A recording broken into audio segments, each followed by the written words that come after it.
Hi again, delicious darlings. Are you doing well today? Have you all recovered from the excesses of the new year? What did you get up to on New Year's Eve? I hope you had a chance to stop by and visit the channel. We're in an odd space of time and now, aren't we? Christmas is over, but it is still winter, and the world looks gray and strange, without the brightness of colored lights. How do you approach this time of year? Do you leap into January, full of aspirations and resolutions, ready to seize control of destiny? Or are you, like me, wanting to nest down and hibernate until the first daffodils appear? Either way, it is interesting to see how different poets handle the rhythm of the seasons. Below are 5 poems about this time of year's strangeness and eerie beauty. I hope you enjoy them.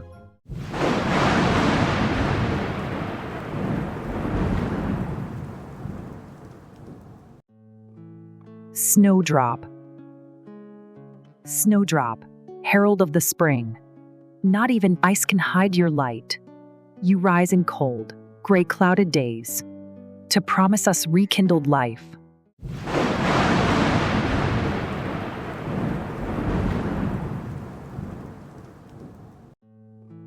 The world awake. I saw the world awake today, inside a little flower, at the heart of a crocus bed. I saw the glowing power that negated the brooding sky, big-bellied with bright snow. Now, I know that spring is near, however the wind blows.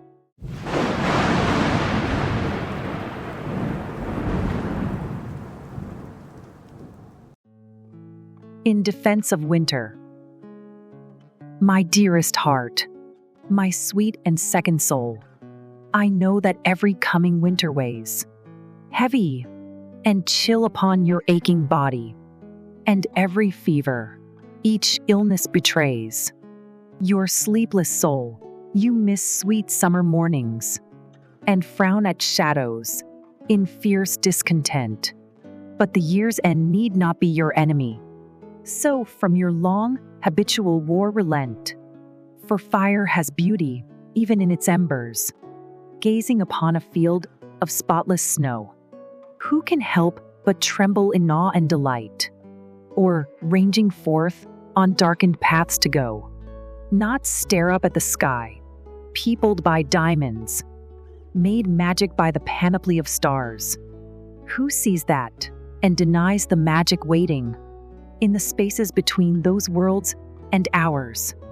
And should those many bounties fail to thrill you, then think only of lying safe and warm inside our bed, our little world of comfort, where you can hold me safe within your arms.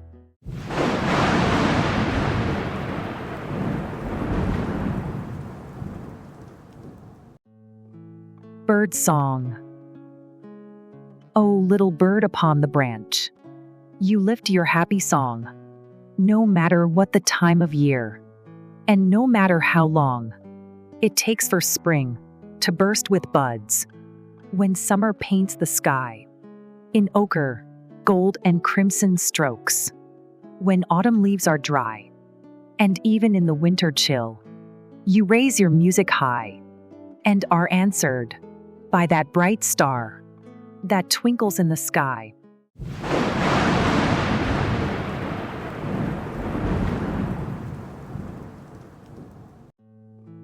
The seamstress of Midwinter. The seamstress of Midwinter comes when England's fields turn cold. She goes before the Jack of Frost in former days of old. The children watch to see her weave her lace between the trees and embroider her patterns fair upon the golden leaves. It is the seamstress, hands that gild and silver all the ferns, adds luster to the thistledown, and freezes up the burns. Between the plunging Scottish peaks, the brown firs on the hills, becomes a gleaming dragon's hoard when it the seamstress gilds. So do the bushes on the heath become a fairyland when tangled fronds bereft of life are entwined in her strands. Long years ago, the seamstress was a maiden young and fair, with skin as pale as morning dew and a fall of white hair, so bright that the villagers said she was a changeling child, exchanged for a poor Scottish lass, born of the northern wilds. Fairy Frost, they called the sweet girl, half mocking, half in awe. But her kindness and hard work meant that most did her adore. She was a seamstress and weaver, made cloth beyond compare.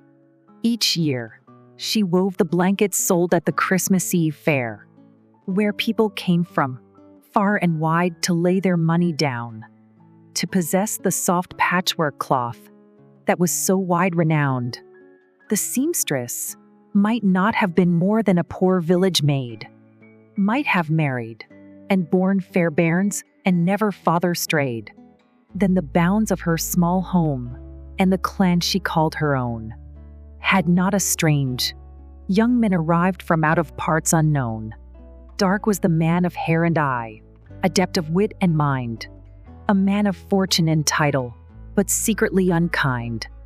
When he set eyes on the maiden, so talented and fair, he secretly coveted more than her pale silver hair.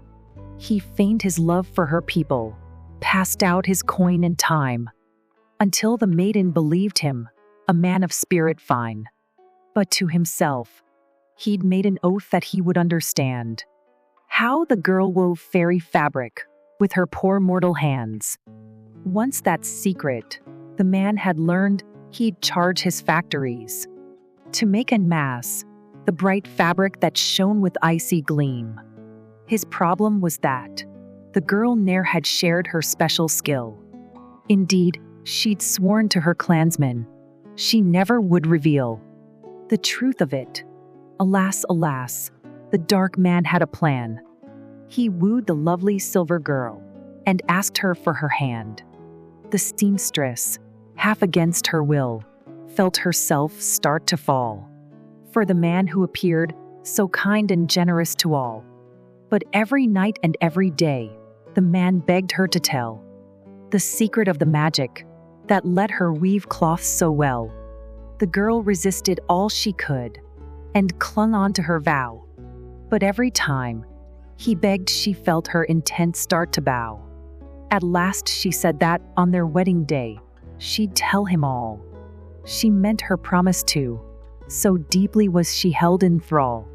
So they were wed, the girl so fair, and the man cruel and bright. But while her people drank and danced, he dragged the girl outside, up the hill through a raging storm that struck them like a wall. Finally, the man flung her down and roared, "Now tell me all." The girl knew then he'd never loved her, alone and afraid. She nonetheless fought against him, who had her love betrayed. And he at last, to anger lost, clasped the column of breath, and squeezed the beauty's fragile throat until she was lost to death.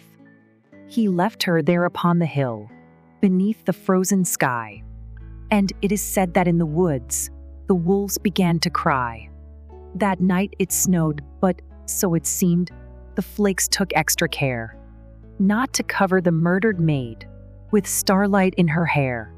She might have been forgotten there, the woman all alone, until she withered quite away, and the beast stole her bones. Except, they say, that some old power or passing angel fair alighted on the cold hillside and found the woman there. The being saw her shattered heart, and, still clasped in her hand, a scrap of that fair fabric that had made the man demand. It decided that one yet so young must not wish to away, far from the earth that gave her birth, in heaven's realm to stay.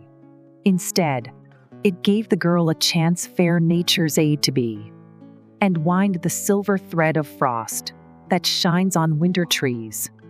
And so the fairy bride was born, seamstress of Midwinter. Now, every time you see a winter day beyond compare, remember the woman who wove the icy glory bright.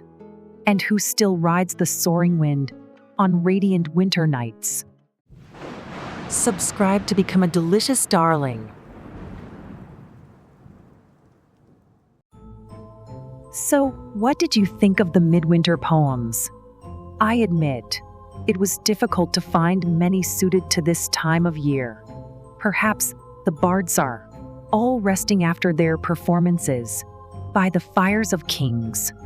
Either that, or I have just been looking on the wrong shelves. Of today's poems, the last one is my favorite, although it is a little sad. How about you? Was there one you liked best? Today's word for you brave people who watched the entire episode is icy. Leave it in the comments, along with a note telling me about the silliest thing you have ever done in the winter. If you would like to cheer me up, please hit the like and subscribe or follow buttons and the notification bell. That way, you will become a genuine delicious darling. I have to run now. Tonight, I am going to see the last night of an ice skating show. I am so excited to see the skaters, in their fantastic costumes, twirling across the rink. To you, my sweet friends, I wish you a wonderful week and plenty of cozy evenings in front of the fire. Be safe, be strong, and sleep well, my delicious darlings.